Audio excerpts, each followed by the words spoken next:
In the enchanting realm of Vukazi, a land of breathtaking beauty and abundance, women were cherished for their profound spiritual gifts and life-giving abilities.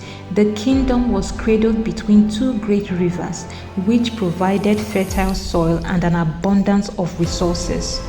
The people of Vukazi lived in harmony with nature, honoring the divine feminine and the cycles of life. Children bore their mothers' names, and men would venture into battle while women fought alongside them if they so chose. Harmony reigned and Vukazi flourished, its people living in perfect balance with nature and the divine. The women of Vukazi were respected for their wisdom, compassion, and strength. They were the guardians of the land and keepers of the ancient knowledge and the embodiment of the divine feminine. They were the ones to tend to crops, heal the sick, and guided the spirits of the ancestors.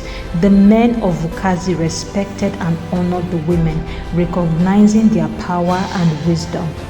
But one fateful night, foreign invaders, driven by greed and a lust for power, sought to claim Vukazi's riches for themselves. The kingdom was ravaged, its people slaughtered, and its sacred temples destroyed. The men, worn down by the relentless onslaught, finally surrendered, but the women refused to yield. Their husbands and adult sons, enticed by the promise of dominance from invaders, betrayed them, and the women's rebellion was met with brutal force. The men, now fueled by a twisted desire for control, violated and slaughtered the women, labeling them witches and accusing them of sorcery.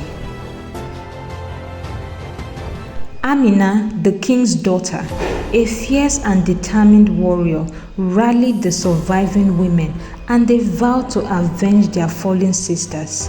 Amina declared with her voice echoing through the ruined land, "We transcend mere womanhood. We embody the divine as goddesses. Our voices are indestructible. We will be heard. We will not be silenced. We will roar. We will wage war. We are daughters of this land. United, they harnessed their spiritual powers, forged alliances with mighty and mysterious creatures, and crafted weapons and poison. Under the cover of the night, they struck, poisoning the men's drinks and slaying those who had betrayed them. Amina herself slaughtered her father, the king, who had failed to protect the daughters of Vukazi. As the men fell, the women fought on, aided by their mysterious allies. Their fury and determination was unstoppable. The invaders, realizing the women's unyielding power, fled in terror, abandoning their plans to colonize the kingdom of Vukazi. The men of Vukazi, realizing their atrocities, begged for forgiveness, but the women would not be swayed. They enslaved their oppressors, reclaimed all that was stolen from them, and rebuilt the temple of the great goddess. Amina was crowned queen. Her name became synonymous with courage and strength. A new generation was raised, free from the shackles of oppression, and Vukazi flourished once more. A magnificent statue of Queen Amina stood tall, adorned with symbols of the women's bravery, a testament to their unyielding spirit and their victory over tyranny.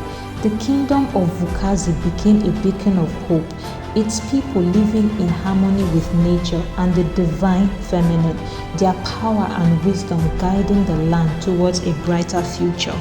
The women of Vukazi rebuilt their temples, restored their sacred rituals, and honored their ancestors. They taught their children the ways of divinity. Vukazi flourished, became known as a kingdom of abundance, wisdom, and strength. The women of Vukazi were once again honored and respected, and their power and wisdom guided the land towards a better and brighter future.